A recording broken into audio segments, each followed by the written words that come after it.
What up, wizards? It is Dev from the place, and we have got a guest. I always call him a special guest, but he's always like, I don't know how special I am. You are special. It is Mr. PowrDragn. How are you I'm doing? becoming a regular at this point. Yeah, we basically have a podcast now. Hey, don't even start. We'll be ranking wrestling entrance themes before you know it. Yeah, well, every time we say that, everyone in the comments is like, "Yes, do that." So, like, I guess we should probably do it. But we are talking about magic today, ladies and gentlemen. This is something that I thought we were going to be talking about a little bit later on in the season. But I asked my patrons, what do you want to see? Put a poll up, and one of the options was a rotation video, and everyone jumped on it. So I guess we are ready to go ahead and start talking about this thing. So today we're going to talk about the top really 5 cards between us that we cannot wait to rotate. Cards that got to get out of our standard right now, or else. So with that in mind, you are the guest around here. So as usual, I will let you peel off this first one. Now, actually, first, I got to tell you guys, sorry, I got you all worked up over there. But we actually have 3 cards that we're going to talk about a piece that are kind of different from one another's lists. But we had so many cards on each other's lists that diverged here that what we're going to do is 5 cards that we both want out of our standard. But first, we're going to kind of do 3 of our honorable mentions that were different from one another. So with that set up now, I apologize. What's your first card? You know what? I'm just gonna give another apology because some of y'all are gonna love some of these cards. These are gonna be cards from some of your favorite decks over the last couple of years. It doesn't mean we hate you. It doesn't mean we even hate those decks. It's just cards we've seen a lot. Some of them are on this list because we play them a lot and we'd rather them be gone. Yeah, when we first got on here, we said that to each other a lot. It's like, oh, I play this card a lot, so I can't be too mad at it. So, we don't hate these cards. We're just it's time for them to go. They had a good run. We use them a lot. We've seen them a lot. It's just let's get something else in there. Mm-hmm. That being said, though, I'm going on my first one with Blood Tithe Harvester. I mean, a good pick. This card's already good on rate. It's a 3/2 for 2. But I feel like you almost feel obligated to play it if you're playing any type of aggro or mid-rangey Rakdos stuff, right? Like you get value in either getting to possibly kill something, or you just get to look at another card. Just add cycling to something for 1 mana effectively, right? It's just a lot of upside, and it's just almost ubiquitous when you're deck building. Like, as a matter of fact, I have an Outlaws deck I was just working on, and I went, well, I might as well play this in the 2 slot. Give it a shot. It's not even an outlaw, but it's like it does target stuff. So I mean, I guess, right? Like it's so much better than most other things you can play in the 2 slot, right? Except for maybe like the bat, yeah, you just gotta. So yeah, I think it's just time. Like we've seen enough of it.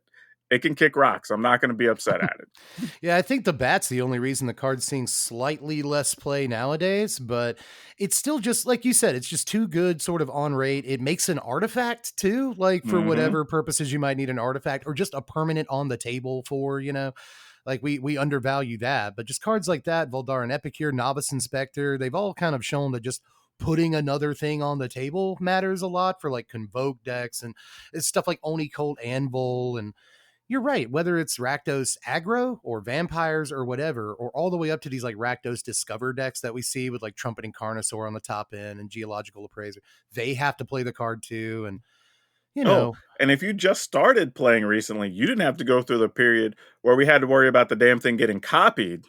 Right. And then they're killing bigger stuff. Yep. And just like, oh, and no. The copy has haste. So it made a blood token. So they take down your like 6/6 with their hasty Blood Tithe Harvester.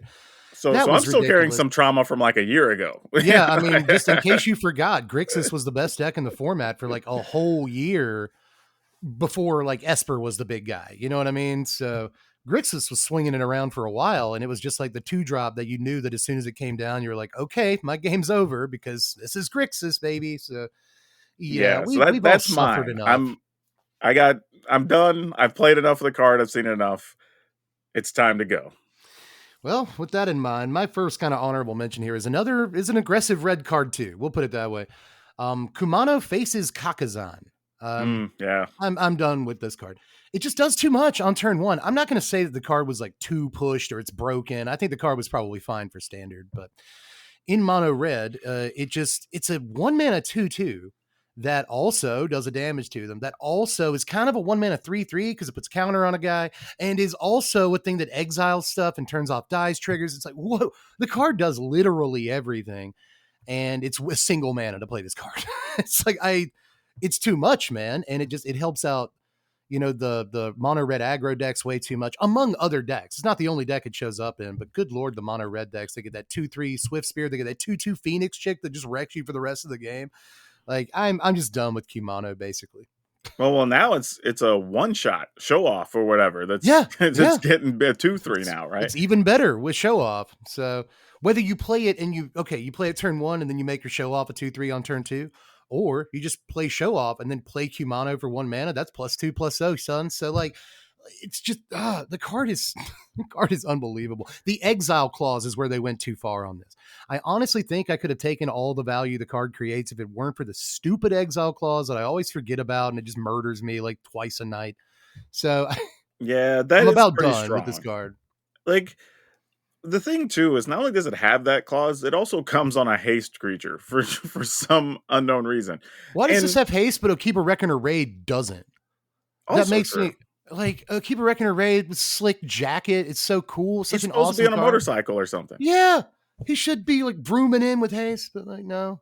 The thing I'll say about the card too is like it goes much further even than just against mono red decks, right? Because there's a lot of times even I'm building Gruul aggro decks. I'm just like, Yeah. well, you don't have that many good 1-drop slots anyway. So we'll just put that in and then whatever mana creature we make on 2 or whatever.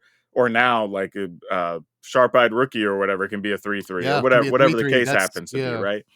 Like it's just all around good. And again, played the card a bunch, but probably played it too much at this point. At this point, it's in a lot of stuff. It's in the Is It decks too, and it's just stop with it. You know what I mean? But what's your next honorable mention here? This one might surprise people, but I'm gonna go with Celestis. And the reason being is while this is a good mana rock, we'll call it, right? 3 mana, get you any color, sweet. It does a whole lot. Why does it draw a card? It draws a card. Why does it do that? Gains life. Hell, you can get the card draw without even doing anything sometimes, right? Like literally by doing nothing. Yeah, it goes from night to day to night. Like you're just getting cards in life or whatever for not doing anything at all. Or your opponent's trying to appropriately play against you is also going to result in you getting cards in life, which is kind of crazy. Yeah, like if your opponent takes if they double spell like they probably should to get advantage over you, you get to take advantage of them getting advantage, which is it's everything control wants. And I don't think I would have had as big of a problem with the card if you only got that when you paid the 3 and tapped it or whatever, right? To draw a card, discard, whatever. The problem is you're just getting that for free a lot of time and getting to see an extra card and turn it from night to day or whatever again if you want to. So then you get the life and another card on the opponent's turn because you didn't cast anything. Yep. It's just like, It's like I just posted this thing to Twitter not long ago that was like, these are the rules for standard. And like one of them is that Celestis triggers every turn. It just almost, it feels that way, Like I can't tell you how many times, and the reason I bring this up is that I hate this decision. I hate that it's a decision point in a game. I have made the decision many, many times when I have a Celestis on the table, like, okay, I could play this guy and advance my board state, maybe get an ETB trigger, I could kill this guy so I can attack this turn, whatever. But the better choice in this situation is to do nothing. So I get a Celestis trigger. Mm-hmm. And that seems wrong to me. You know what I mean? Like you should encourage people to play Magic. I don't know. But in controlled, again, played with the card, right? Like it's a good mid-rangey / control card. It does everything you want those decks to do in one card. Right? Yeah. Gain life, which draw is the problem. Cards, ramp your mana, right? All in one sometimes card. Even drop something into your yard for like flashing back. I played it in Reanimator decks. Yep. It's like it's crazy. I don't know. It works on too many different sort of levels. And it's any deck can play it. It's colorless. So, but we have to make the list. I'm tired of playing around it. Let's get rid of it. That's a good point. I'm just tired of it sitting there on the table and they have a Celestis. There's a lot more we could say about that card, but let's just say there's going to be other mana rocks in the format, but there's a reason why most 3 mana rocks don't see play, and this one did. Yeah. Drawing cards is ludicrous. It's absolutely crazy that card does what it does. But speaking of drawing cards, actually, My my second memory deluge kind of gave it away there. My second honorable mention is memory deluge. This is another one that I don't think it was a mistake or anything. I'm just kind of really tired of playing against this card. There is a card, I should bring this up. There's a card in standard that I think replaces Memory Deluge when it leaves, and it's called Farsight Ritual. It's from like Wilds of Eldraine. It's 4 mana, 2 and 2 blue, instant speed. Look at the top 4 cards of your library, put 2 into your hand. But if you bargained it, you look at the top 8 cards of your library and put 2 into your hand. Very similar to Memory Deluge, and even when you bargain, it looks at an extra card, but you cannot cast it twice for no reason. Like Memory Deluge, you can cast twice in a game, and like I don't know about you, but count the number of times you've scooped because opponent has cast 7 mana Memory Deluge EOT. For me, it's many, many times. Like, okay, they've got the Sunfall or whatever answers they need. They have them now for the rest of the game because they had that window of opportunity. And that won't be as much of a thing come rotation. And I personally can't wait for that. Yeah, it's interesting because it's like 11 mana basically to look at 11 cards and get 4 of them. Yeah. Effectively is how that card reads, but it just happens over the course of like a couple turns. Yeah, paying in installments is powerful. Yeah, and I will say you're right. There are some other cards that will replace. I think we even have one from Karlov Manor that's like the Factor Fiction, but you also get a token or whatever that weird thing was. Yeah, I think it's 5 mana. People might start playing that too. Yeah, Agreed. so Yeah. I mean, there are reasonable replacements, but you just get so much value out of this card. And it's at instant speed, right? If this even had been a sorcery, it still would have been really good. People still play it at sorcery speed. Yeah, sometimes they do, especially when they have the digging. mana. Yeah, when they're digging, if they have the mana, they will often, I'll just main phase Memory Deluge and find the Sunfall right now. Like it's. Oh, absolutely. So yeah, the card's bonkers good. That's a real good one to add to this list for sure. Yeah, It'll definitely change up how decks are going to be built, when we get to August. It's like the first memory, like just one more thing. The first Memory Deluge is demoralizing enough, especially considering the way it lines up. Okay, I'm about to attack. My opponent has 4 open mana. I don't attack because I sniff out the Wandering Emperor. Okay, so instead of casting the Wandering Emperor, they don't have to interact with my attack phase at all because I didn't take one. They can just Memory Deluge and like bury me. You know what I mean? In this sort of card advantage. And like, again, that won't be a sort of sequence past rotation. I just can't wait. But what you're going to see a lot from my list as we talk about these cards, whatever, is like, I want things that are interactive. The more things that are not, and that's sort of what I feel like the situation you described is just like, it's encouraging fewer things to happen. Right? Like, I don't like that. Like, I don't even care if you play control, but let's just be active and be doing things and moving the game forward. Something, yeah. Right. But yeah, what is your final honorable mention? This one kind of is going to surprise some people, but I'm going to go with I don't know what we want to call them, but the common Capenna lands that gain you the life. The gain life fetch lands. Yeah, the new Capenna fetches. Yeah, those things. The World Soul's Rage lands. Yeah, like they were around for a minute in a couple of different decks, with the Splendid whatever that you were getting the lands back out of the graveyard, and like that was cool. But now they're having a resurgence because we got all the stuff from Karlov Manor that's now able to put all the stuff back into play, and and they're not that bad. But I have a feeling that by the time we get to the end of the summer, we're going to get real tired of seeing these like teamer or at least green, blue, green, red based decks that are taking advantage of all these lands over and over. And they take a long time, right? Like in paper, you're shuffling up, you're searching, whatever. Even on Arena, you have to wait for all the triggers to get done and they have to search out all their basics. And then, they have all this mana. Now what are you going to do with it? Like, so I don't blame anybody. Like the cards exist. If you like that type of deck, play with them. It's fine. But the gameplay experience that they provide is not great. So I'm kind of okay. Yeah, I agree. The real problem with these is the time they take. You know what I mean? We don't have all day. And even some opponents, when they're playing with this deck, like they can't help but rope. Like they're not trying to rope. It's just that they, aftermath math is hard. Yeah, it's not, you're right. Sometimes it's not just the math. It's like clicking through all the triggers and like finding the lands and all that stuff, because you're right. They like Splendid or they aftermath analyst and they do like two of those things in the same turn. and they end up making like 50 mana, and they have to go search up 20 lands, and it's just by the end of this, it takes 15 minutes. But then you have your And virtue you're trying to do the math on, because after you yep, cast it, how many yep. lands will you have untapped that you can actually get triple mana out of? And is it enough to kill your opponent? Or do you need to do another thing to get stuff out of the graveyard again? Like half the time I'm just like not yelling at my opponent or anything, but I'm just like telling them, even though they can't hear me, like, dude, you have virtue and like 12 untapped lands. Just like sizzle me for double my life total and call Yeah, it a day. You know exactly. what I mean? Like whatever. But yeah, it's just these lands are a little, it's not that they're too much or anything. They're not broken. They're just kind of Nah. annoying because you're right. The sort of gameplay experience they provide. And like 2 months doesn't sound like a lot to most people, or 2 or 3 months, whatever it Yeah, it's is. gonna be almost 3 months. But that's an eternity. Like in Magic, I'm playing Arena for an hour a day time, like that's an eternity. So yeah, people are already sick of playing against the deck. So good pick, in my opinion. So what do you Honestly, got? this kind of dovetails from your pick because I've got a land for my pick too. Just the Tri Lands, Triomes, the 3-color lands that come into play tap. You can cycle them. Just every single one of these. Get out. To quote JoJo, get out, leave right now. It's the end of you and me. It's not these again. I don't think these are broken. And I've seen a lot of people saying like, I can't wait for these to rotate. So it seems like they are generating some hate. My thing is I don't want them to rotate because I hate them. I just kind of can't wait to see. I'm interested to see what the shift in the landscape is going to be when we no longer have access to these. It's more of an interest thing than I'm tired of them thing.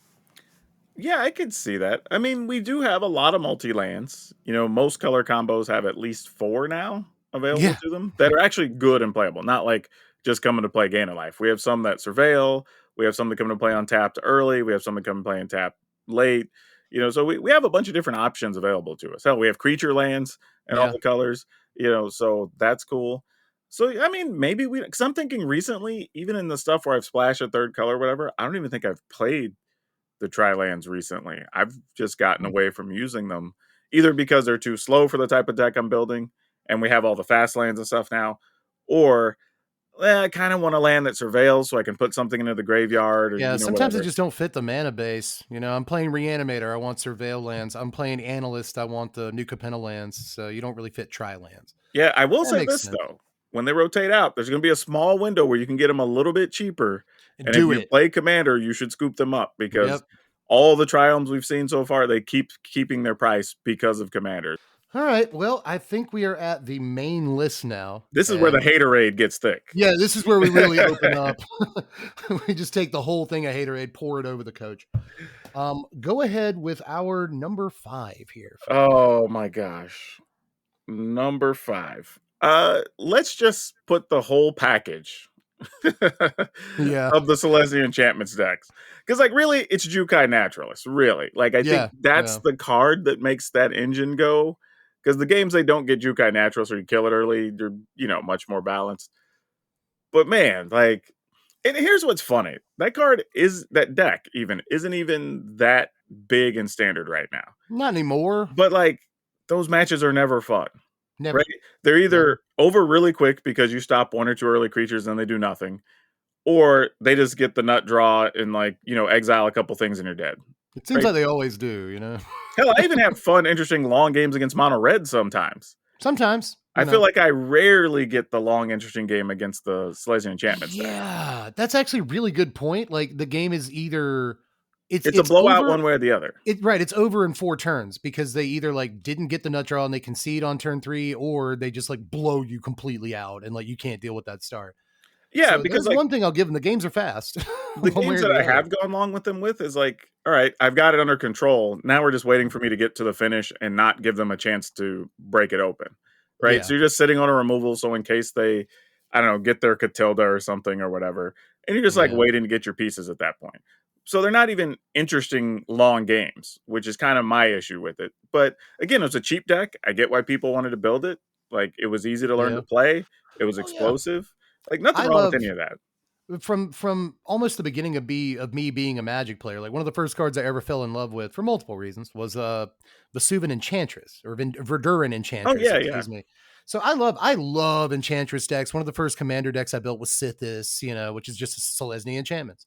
I'm huge on enchantments, but like this deck has just like worn down on me. No matter how much I play with it, I've gotten to the point now where like even though you only see it a few times a week, every time they play like turn one forest generous visitor or something, you're like, oh god, here we go. You know, you like Yep. kind of grow into yourself. This is an interesting one because we, like I said, we consolidated our lists after talking for a second, and my honorable mention was generous visitor and kami of transience, and yours was jukai naturalist. So like we both have different issues with this deck, and honestly in the end I have to concede that jukai naturalist is like the most irritating card in the deck, so you got me on that. Well, I But think just it's yeah, kind just of the whole package is I'm done with it. I think it's just because it's a card that just generates mana multiple times in a turn Yep. sometimes, effectively, right? Because there's And games like they where they put all play the 3 +1. spells in a turn.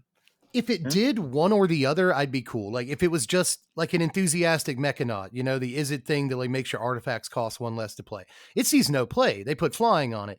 This is in a deck that not only is it a cost reduction thing, but it has lifelink. So you just win like every aggro mirror. Oh, it's even better Like than that because the they put card counters on it all itself game. is an enchantment. Right. So it It works with counts all the other itself. cards in the deck, right? Whether Right. it's It counts itself Hallowed for Haunting, Calyx. yeah, Yep. whatever. Michiko's Reign of Truth. Like Yep. sometimes Michiko's Reign comes down and like, okay, I'm gonna block that naturalist. Doesn't matter. They're still gonna gain 20 life this turn. Yeah. Like it's oh my god. it's that card is a little too much. And I know there's people yelling at us right now, probably going to the comments like, "How could you hate on this deck?" But it was like, just hey, it's a haterade list. What do you want us It to do? is right. And like honestly, there's a reason this is our number 5, is because this is far from the most egregious or guilty thing that we're going to point out on this list. It's our number 5 because like, yeah, take it or leave it, but it's been long enough. 3 years of this deck is long enough for anybody. But our number 4, it kind of honestly on the same tip as the last card, is Thalia, Guardian of Yeah. Thraven. This again, I'm not like mad at it, you know what I mean? But like, I'm also kind of done with it. And I know I keep saying that, but it's been years and years of this card.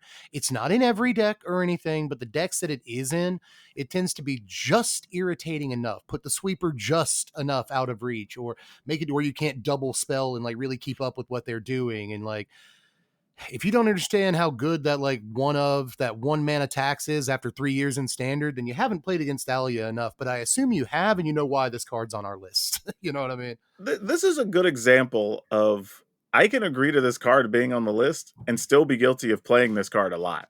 Oh yeah, I play this card. I play this card a lot. I've played it in my Legends deck. I played it in Mono White Humans. I've played it Humans, in yep. Boros aggro decks. I play, you name it. Like, If I've got Joda or Copper Coat Vanguard in my deck, I've got a Thalia in my deck. yeah, Most very of the likely. time. But I think an interesting thing here is Thalia also probably becomes less necessary as some of these other cards also rotate, right? Yeah. Some of the other sweepers and all these cheap cost removal and things we talk about, like those going away also gives less need for Thalia to exist in the future. So I don't think we'll be missing Thalia as much. Yeah. But man, there was many times right now it felt like it was almost a necessity to play if you were trying to play the aggro deck and at least get to turn 5, turn 6 or whatever. Yeah. It's like, I'm a little surprised that Thalia hasn't seen so much play lately, but I think it's just because the Boros deck plays like too many non-creature-y things to really fit Thalia in, and it's like the aggro deck in the format. But there are still those nights, man, where I come up against like turn 1 any creature, turn 2 Thalia, and I know that like, well, my game's over. You know what I mean? Yeah, So your game I'm plan sitting definitely there, shifts, right? looking at a All your removal temporary cost lockdown in more. my hand. Oh yeah, the Exactly. lockdown may not even make it to You the board now. Might not even, yep, exactly. So, but in lockdown might still be the best sort of option against a card like Thalia, but it still puts you behind. And if you're staring at a Sunfall in your hand, you might as well concede. You might as well just scoop it Yeah. up. And if you're trying to play creatures and the next turn they're just going to brutal Cathar, whatever you do, and get in. And it's like like Thalia has this group of things around it that makes her good. Whether you're playing her with an aggro shell or in a legend shell, there's just Well, again, there's there's a reason the another card's number 4. It's not like horrible. It's just, you see a Thalia, like, oh boy, I'm gonna have a bad night. I think there's another interesting thing to Thalia when you're deck building, right? Because you start weighing, okay, what do I need to defend against with this type of deck? And if they happen to be spells, like you're saying, like Sunfall or whatever, then that also shifts what you even get to play, right? Because now you're like, well, I guess I don't want to play like Wedding Announcement or play, planeswalkers or whatever, right? So other things that could be good, you're costing yourself space because you're like, well, now I feel necessary to play this card, so now I can't play other things. So it gets a little weird, right? Like it's both a Yeah. benefit and a detriment in a weird way at the same time. Yeah, even from a deck builder's perspective, and I think that can be an interesting thought experiment sometimes, but there sure are other times I'm building an aggro deck and it's like, boy, I wish I could play Thalia and removal in this deck. So, Hmm. but what are we on here? Number 3, and it's your turn. What you got? Oh man, I think everybody's played against this guy, but Rafine. Yeah. Now we're Like, getting into the people who yeah. have really committed crimes in standard. Yeah, so Rafine the Scheming Seer, like it's a 1/4. It has a ward 1, which isn't the worst. Like if you have removal, you can usually have like one turn where you can solidly get rid of it. So that's fine. And do nothing else. But It's the the number problem. of cards we have created, or at least had introduced to standard since Rafine has come out, I think is part of the issue, right? Like Yeah. we just have so many things that this card works well with, right? When you're talking about, especially any type of life linkers, like that's Oh huge. yeah, Deep Cavern Bat with this is Oh silly. yeah, the fact that you Yeah. got the bat that's already a good card, and you can Yep. really behind it just play Rafine, and you're like, okay, well I got your card, and I'm +2 life now, and it's only going to get worse, right? Yep. And now Yeah, you're that like, bat can get to like 5/5 before things are all said and done. yeah, and It's there's a lot of major. times you want to Yeah. kill the bat, but you're like, well, Rafine's really the problem here, so I got to get rid of that, and now I don't get the card back that's under the bat, and Yep. it's like, yeah, Rafine's a bit of a mess sometimes. Like Yep. it's a damn good card though. That's part of the problem with Rafine is like you have to pay extra mana to kill it, but you're not killing their 2-drop or their 4-drop. You're not killing the Shieldred the turn after that. You're not killing the freaking Duelist of the Mind that's somehow in standard at the same time as Rafine. They thought there was going to be a rotation, but then there wasn't, right? So that happened. And now we get these ridiculous 2-drops. Like we're supposed to have I believe we're supposed to have Deep Cavern Bat. Maybe we weren't in the same format as Rafine. Now that I think about it, I don't know that we were, but we just have all these crazy 2-drops in the format at the same time as Rafine. So you have to really choose in terms of threat assessment. What do I deal with with my one removal spell? And that's if the bat didn't take your removal spell out of your hand on turn Yeah, 2.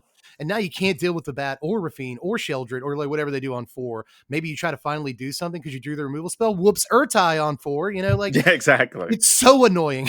And Now, like and Rafine sets the whole deck up to kind of win in the mid and long game, and it's a lot. I'm glad you mentioned that though about standard in the rotation because I don't want people to take away from this like, oh, well, standard's too big. And see, this is why we don't need a 3-year standard. I think it's the opposite. I think more people Mm, are attempting to try out standard because they can go buy a deck and can still play it for another year and a half plus and yeah. not have to worry about a rotation, right? I think that's a big benefit. I think standard, even looking at the Pro Tour from just last weekend, like it's still pretty diverse, and they don't even Oh yeah. were at the tip of the iceberg. Like, I think if those guys would have had another, and girls would have had another like 2 weeks of worth of testing, if that had been week 4 of the season instead of week 2 or 3, I think it would have seen even more variety at Yeah, the they've Pro said Tour as level. much. I've seen multiple pros say that the reason this Pro Tour was so homogenous when it came to like people playing Esper or whatever was mostly because they didn't have enough time to test. Yeah, So if they they'd had played a the little bit safe more choice time, with the things they knew they had like easy sideboard answers for stuff they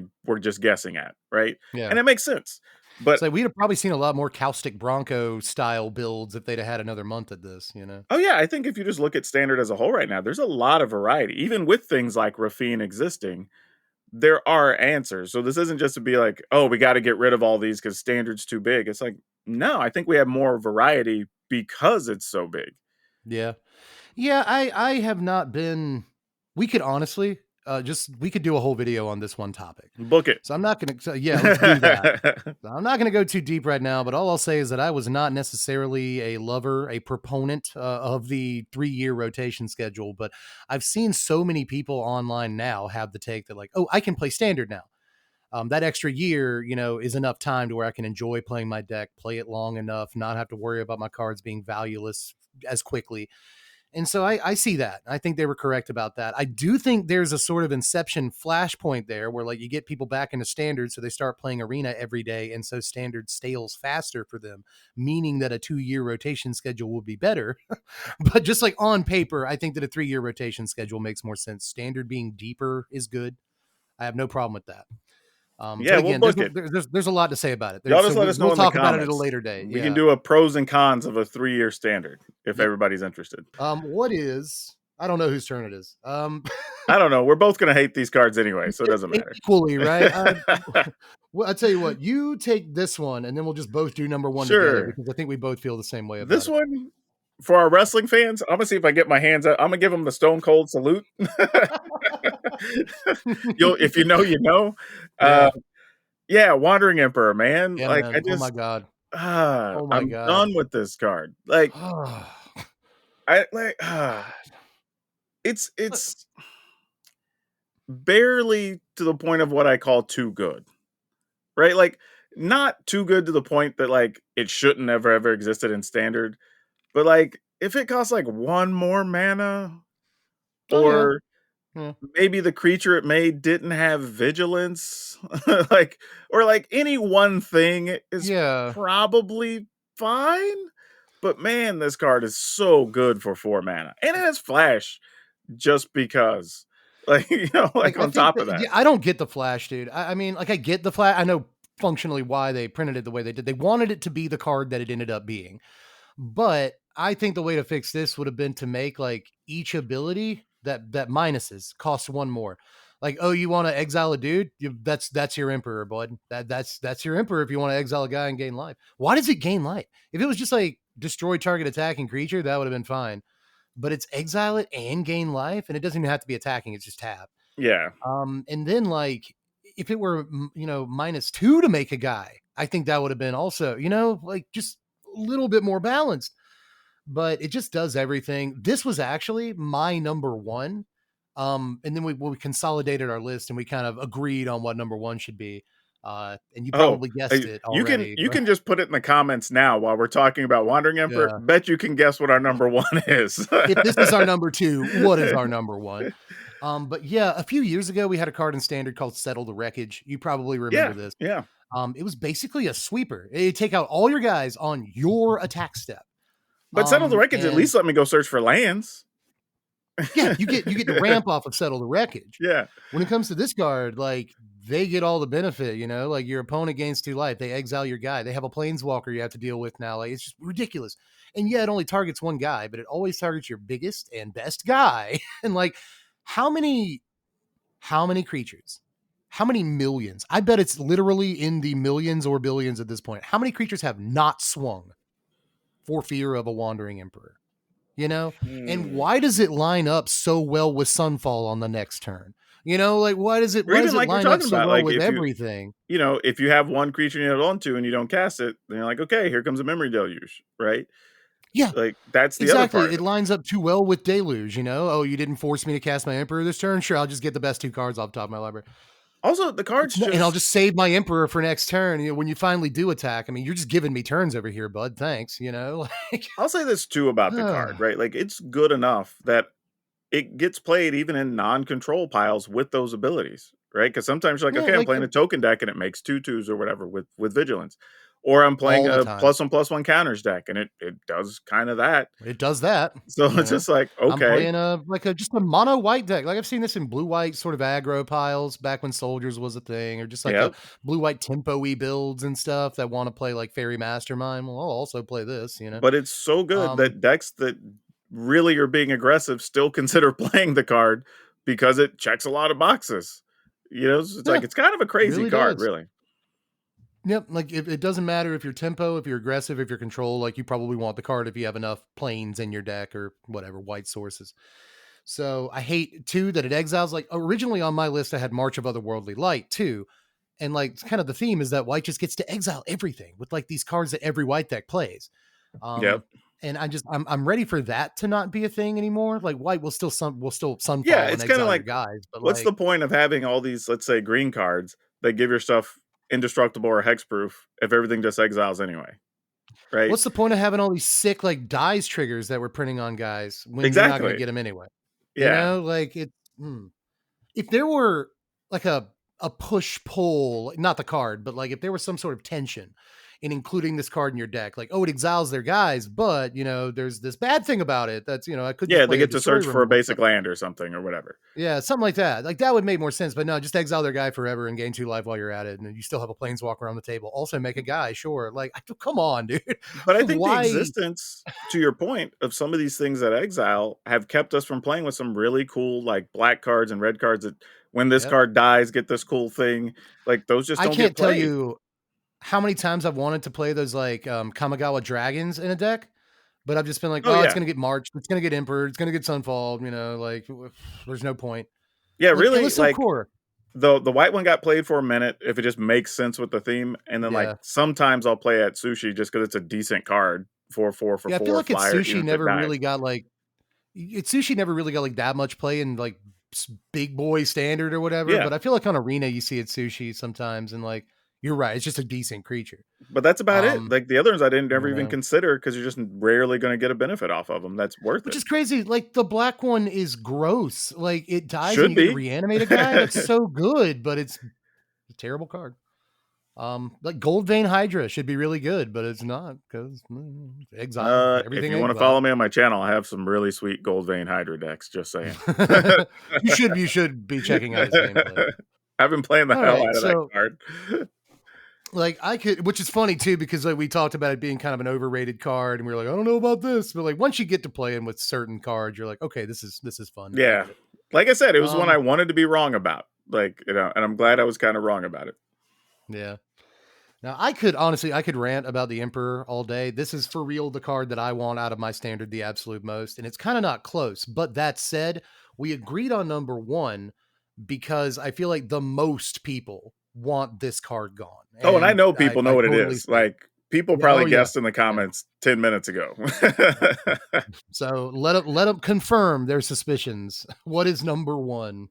Farewell. Like Farewell, what everybody. we want to do to the card. Um Yeah. here's my issue. And I thought this from day one when I saw the card. Still feel that this way today is that it could have been draw a card, pick one, right? It could have been choose two.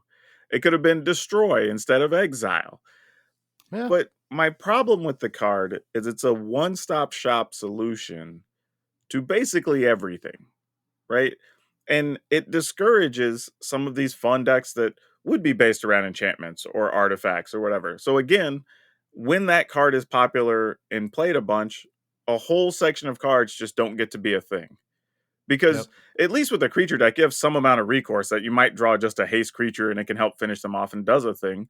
But if you're building these like fun Rube Goldberg machines of artifacts and enchantments, well, now all this work you did for the previous 5 turns is completely gone, and you don't have a way to rebuild all that, right? So it's Yep. just like it's in one card, and it not only that, you might play some answers with like a Bellows whatever that can like return stuff from your graveyard, but like you don't have them in the graveyard because they got They're not in the exiled. graveyard.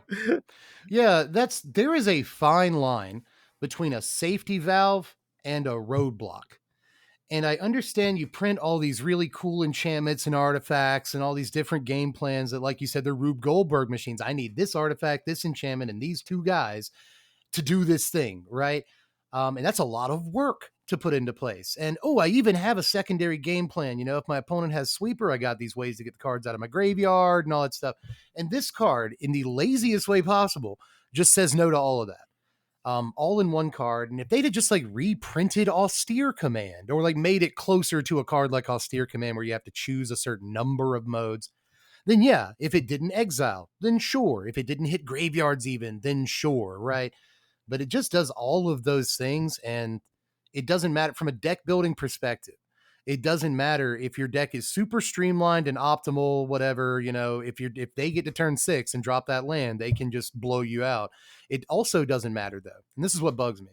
It also doesn't matter if your deck is extremely janky and just wants to do the thing, and you've got like a bunch of different permanent types. You've tried to cover the spread in that way. Card still does not care. And Yeah, that's because just too like much. Again, it's lazy in terms of design in some ways. because there's a world where you go, okay, I'm playing this creature deck, but let me go ahead and play Urabrass Forge. So if my creatures die, at least I have a thing You making covered the tokens, spread. right? Yeah, or Exactly. I'm gonna play this enchantment that maybe I could spend some mana in and generate a bear every turn or whatever, right? Some token creature, right? So I have something if my board gets swept, and I can still kind of keep function of a game. But literally, there's been times that card gets played, everything gets wiped out, exiled, whatever, and then your opponent has like one card in hand, and now you're just top decking or whatever, right? Like that's it's creates an uninteractive game state, really. And again, a lot of Yep. my choices are because like anything that's not interactive or making something interesting, like why do we have it, right? Engaging Right. magic of more choices and decisions happening, and the tension of having to work around cards or whatever is just way more interesting. Like this Yeah, card and I don't takes really. It's all of hard that to. away. Yeah, the only way to play around this is to beat your opponent before they get to it or counterspell it, sure. But I don't like, and people say that all the time about Farewell. I hear those two arguments constantly. But A, I should not have to play blue in my deck in order to play around a card like this. I shouldn't be forced into playing one of 5 colors in order to play around a card.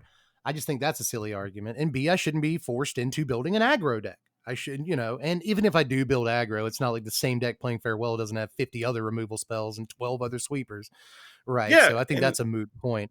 I don't want this to be people saying, "Oh, well, you just don't like sweepers, you don't like control." Like, no, there's still plenty of things you can play. We have instant speed sweepers now. We still have Sunfall. Final You've got showdown. you've Yep. got Get Lost is a thing. If you need to spot removal some stuff, like there are plenty Yep. of answers that you can play that are fun and interesting and interactive and have some amount of downside and like cool. Yeah. But this literally Like gets by rid of invitation only. everything, including There's like graveyards, which is just crazy to me. Yep. There's like 4 sweepers in standard right now that I actually really like and I think are fair and fine and whatever. You know what I mean? Like there's one that like you choose a power and then you destroy all the creatures above that power. There's Vanquish the Horde where, it's a better sweeper if there's more creatures on the table. There's White Sun's Twilight, which can blank everything on the table and give you a bunch of mites. And like all of these I think are Yeah, that fine. is crazy too, but Yeah, that that's one's really good in the late game. And let's be honest with at least I'll be honest with myself. When we do this again next year, Sunfall will be number 1 on my list. probably. So I do have problems sometimes with sweepers so long as if they're it depends on how good they are. I don't like the idea. Again, I'll just go back. I'll finish off what I'm sort of my take on this card by, bookending it the same way. I'll start how I finished. There's a difference between a safety valve and a bottleneck. Like we printed all these really cool cards with these sick enchantments and these awesome artifacts, and they work together in these fun ways. If you get like 12 of them on the table, they do this thing. Oh, we printed all these cards with dice triggers. Oh, we printed a blood artist, Elisel Core, Vron, whatever. We Yeah. printed blood artists in this set, and like all these dudes with dice triggers. But we also printed this card. And again, I get a safety valve. I get printing a card that can deal with all the cool things that you printed. But when the card is just like able to be ubiquitous, there's no downside to playing it most of the time, then what you're actually doing is not creating a safety valve. You're creating a card that completely turns off all the other cool stuff you printed. And I don't like that, just period. Well, yeah, but when it's allowed to exile everything, including the graveyards, just like you're saying, there is a Yeah. whole section of cards that become worse to even consider, right? And this is Yeah. combined with everything else that exiles already in standard, which is kind of Yeah. I mean, Sunfall plus this, you might as well not play creatures with die triggers at the very least. hell. They made a whole category of cards in Karlov Manor that need you to remove cards from the graveyard. Yeah. Yeah. The collect Not even evidence a thing. thing. Yeah. Like, it's like, how many of those get played right now? Like, in the combo-y blue-black deck, the whatever that is, the Sphinx Order lets you, like, remove so many Oh, cards yeah. and Reenact the crime. yeah, And, that's, like, the only yeah. deck that really They utilizes just that. cast Breach for free like 5 times. Yeah, Yeah. basically. That one. But they're doing it all at once, Like, that's Yeah. Yeah. literally It's all it. one turn. Yeah. Yeah, like, none of those others get played. And it's like, because stuff like this exists. Like, Yep. none of your stuff dies ever. It just gets exiled, and it's just like, why? Why is this a It's like thing? people aren't playing Reanimator as often either, and it's not just because of Farewell or anything, but it is one of the pieces to the, I can't play in my graveyard puzzle. And there's some So, sweet and I'm cards not for that saying that right they're now. Like a yeah, lot of and really I'm cool not saying cards that for that. people don't. There's cards in standard that take advantage of your graveyard. I'm not saying that Farewell is just completely turning off graveyards, but they have printed an awful lot of stuff lately that I think interacts with the graveyard a little bit too much. Yeah. And Farewell Again is just sort of one of those things, I mean, because think But about then it. again, I'm a Reanimator player, so I'm gonna think anything that interacts with the graveyard. I mean, they just printed Rest in Peace, so like, Sure, you but can't do rest in anything peace with the graveyard after doesn't deal game with one stuff on the anyway. battlefield, doesn't kill creatures, doesn't kill in Right. artifacts, right? Your Tranquil Frillback can remove graveyards, and it can block Yeah. something that's like a 3/3 or less, right? But it's not getting rid of it. You have to pay extra to get rid of an enchantment or an artifact, Enchantment, right? And you exactly. get rid of Yeah. one for all that for the same mana, right? Not all of them. Like, I can't tell you how many times I've gone out of my way to build like a deck with a bunch of artifacts or a bunch of enchantments, and it doesn't, if you get one enchantment removed by like a Terra Sunder or something like, you don't feel Sure. so bad. But, I built the Hallowed Haunting deck, and my opponent can still completely body me with this one card. And I know it's just one card, but when this one card sees as much play as it did, especially at a certain point in standard, then boy, that gets old fast. Yeah, now the The benefit card has is not. it's Go ahead. fallen off a little bit. Yeah, I was gonna say Mostly that. Yep. because stuff like the new Slick Shot decks and the Boros Convoke tokens don't really necessarily let you stall around and get to 6 mana sometimes Yeah, for those Convoke control just decks. slaps at this card. Yeah, Yeah, so, it's less of a problem now, but it definitely had a minute where it was everywhere. everywhere. And honestly, I'm sorry, Commander players, because you're gonna have to deal with this card till the end of time. And it's even worse in Commander, where like your Rube Goldberg machine involves 30 different pieces that are, it's just such a deeper format than Standard, where you're like, well, I have 10 mana rocks on the table, and now they're gone. I Legit. was gonna do something with my graveyard, now it's gone. I really hate that this card is extant at all. I don't know why they printed it in the first place, but I am glad it's about to be out of Standard. Let me say that much. Same. But anything else to say about sort of this subject matter? No, I think, while there's a lot hell, we probably could have even done a list of cards we're gonna miss when they rotate. Maybe that's a whole other video because I think we have a whole You pile of always stuff say here the too. thing that I'm about to say. Like, we're super simpatico, I guess, Yeah, because I was about to exactly. point that out So I'm too. sitting here Yeah. thinking, for as much as we complained about cards, there's a lot of cards I'm gonna miss too, and even some of these we played a lot of. And I want to keep that in people's mind. Like just because they made the list of things we're ready to see go doesn't mean we hate them and we're never gonna play with them because Mhm. literally I think every card on our list I've played with in multiple Yeah, decks. absolutely, multiple times. It's Yeah, like I was looking for it just now, but I think I may have torn it out of my notebook already. But I have a list of cards that I'm going to miss, and it is. Here's the deal. I had a hard time picking a top 10. 10 cards I can't wait to rotate was really difficult. When I started writing down cards I'm going to miss, it was like 25 cards. Like it gets oh, it I gets believe it. big fast. So yeah, maybe, later on in the season we'll do that on your channel or something, because that's a video Sure. that I really really want to do. Because Yeah, I'm I'd going to be miss for it. so many cards, man. Also, while I'm Honestly. thinking about it, we're here pitching ideas. Any of y'all that are watching or listening right now, however you're enjoying the content, let us know what type of video you want to see us do. Because y'all keep saying we should do more Yeah, content together. Why don't you tell together. us what you want to hear, what you want to watch, what you Yeah. want to hear us complain about, like, or just Yeah, be if you angry like about, hearing us what you want to see complain. us celebrate. You know, if you just want to hear us talk about like our favorite cards from sets or whatever, which is kind of what we already talk about overrated cards, Sure. but we never really talk about. That's weird that we get together. We're both like two of the most positive people on MTG YouTube, but we mostly get together to grouse, which Well, seems odd. And like we people in need the a comments have therapy said session that. at some point. That's I mean that's what it is. We just like we vent to one another. But yeah, again, I agree with that. Just let us know in the comments like what you want to see from this series, because we're working together a lot and we seem to enjoy it. So give us something to talk about, basically. I think that a lot of people are gonna honestly we talked a lot about how many people are gonna like hate our picks, but I do think a lot of people are gonna commiserate with a lot of these too. Yeah, So I if think there are so any too. that we didn't if there are any that we didn't mention, then make sure to, tell us those in the comments section too. We had a couple like wedding announcement, whole breaker horror that we didn't get to that we kind of kicked off of our respective lists. So there's some we didn't mention that I would completely understand. So let us know in the comments section if you're sick of whatever down there. But anyway, we're about to take this thing out, Susan. So let me know, PowrDragn. You got anything else to say? Pitch yourself, pitch your channel. How you Yeah, doing just come lately? come over to the channel. We've got stuff literally every day. I'm at like 4 years and 2 months now, I think, or something of posting something every day on the channel. And tons of That's stuff. If you're crazy. looking for standard content, I literally have something cool and different every day for you to come check out. Yep. One of the better deck builders on all of YouTube. And I'm not saying that because you're sitting right here. But really, though, I check in with you a lot just to see, like, oh, what's PowrDragn doing? Because if you want somebody that's not just building the same stuff every day, Oh, PowrDragn makes it a point. I It also makes it a try to point to have build fun with some creative crazy stuff. plays if you wanna just come see people try stuff, if you wanna get into some interesting conversations. I think, this week, I turned people onto the fears of Lake Lanier, so your people can go down that rabbit Nice. hole if they don't know about it yet. Yeah, it's always fun to do a little something extra every now and again. I did like what is it, the fruit tier list not long ago. I did the pizza conspiracy not long ago. So Nice, it's always nice. fun to do something a little not magic related. You know what I mean? So Yeah, just a plenty little of that on spice his in the channel middle of a too. video where you kinda catch people off guard, and they go like, "Wait, what? What is that? Let me hit up the Google Excuse me, machine huh? real quick." Yeah, see what's that about. But anyway, yeah, that's about all we've got for this time. I was going to say this week. For all we know, this might be a weekly thing soon Maybe. enough. But either way, just let us know in the comments how you felt about all the goings on here, and check out the Patreon, do the YouTube stuff, like, sub to the sandwich, all that stuff. And I and he will catch you cats later. I'm Deb from the place for PowrDragn. Thanks for watching, Wizards. Spread love and be kind.